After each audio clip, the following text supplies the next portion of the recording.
Dhaka premier league ক্রিকেটে ২২ গজের খেলার বাইরেও অনেক যুদ্ধ করতে হয়েছে মোহামেডানকে।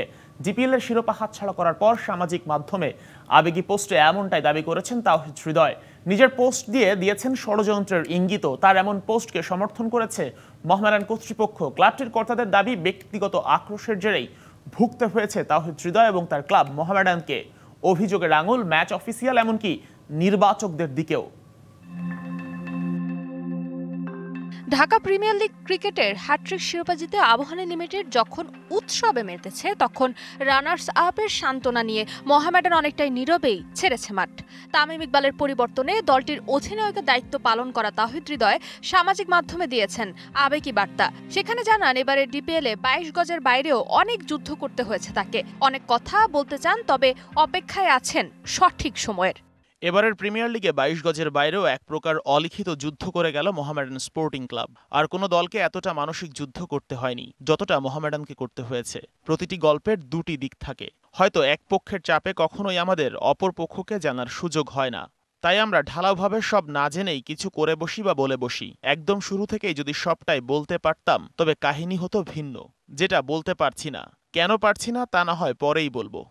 হৃদয়ের পোস্টে যোগাযোগ করা হয় মোহামেডানের কর্তৃপক্ষের সাথে। ক্লাবটির কর্মকর্তা তারিকুল ইসলাম টিটু জানান, নিষেধাজ্ঞা নিয়ে তাওহিদ হৃদয়ের সঙ্গে যা হয়েছে তা ঠিক হয়নি। হৃদয়ের কোনো দোষ নেই বলেও জানান তিনি। কতিপয় আম্পায়ার ও ম্যাচ রেফারির উপর প্রত্যক্ষ দায় চাপিয়ে তিনি জানান, ব্যক্তিদ্বন্দ্বের শিকার হয়ে শুধু হৃদয় নয়, ভুগতে হয়েছে মোহামেডানকেও।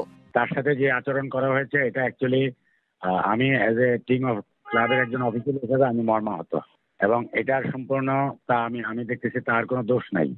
অথচ শিরোপার স্বপ্ন নিয়েই এবারে ডিপিএল দল গড়েছিল মোহামেডান। দলে ভিড়িয়েছিল তামিম ইকবাল, মাহমুদুল্লাহ রিয়াদ, মুশফিকুর রহিম, হৃদয়ের মতো তারকাদের। যদিও নানা কারণে পুরো আসর সবার সার্ভিস পায়নি মতিঝিলের ক্লাবটি। দলের অনেক ক্রিকেটারকে অকারণে জাতীয় দলে ডেকে বসিয়ে রাখার অভিযোগ আনেন এই কর্মকর্তা। প্লেয়ার ডাকে না, ডাকে কাকে? মোহামেডান ক্লাবের কর্মকর্তাদের ডাকে। আমি বললাম যে আপনি প্লেয়ার ডাকেন। আচ্ছা ঠিক আছে, হিয়ারিং এর জন্য তাকে বলা হয়েছে, উনি প্লেয়ার ডাকে না। হ্যাঁ, আপনি সে ডাকছে শিপনকে, বলে একটু চা খেয়ে যাও। হ্যাঁ, সে শিপন যায়নি, আমি চা খেতে যাবো কেন ওনার এখানে? ব্যক্তিদ্বন্দ্বের জন্য মোহামেডান সাফারার।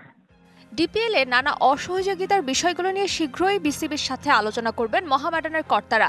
একই সাথে আরও সাবধানী হয়ে আগামী মৌসুমে দল গোছাতে চায় তারা। ফারজানা জাহান প্রিয়া, ডিবিসি নিউজ।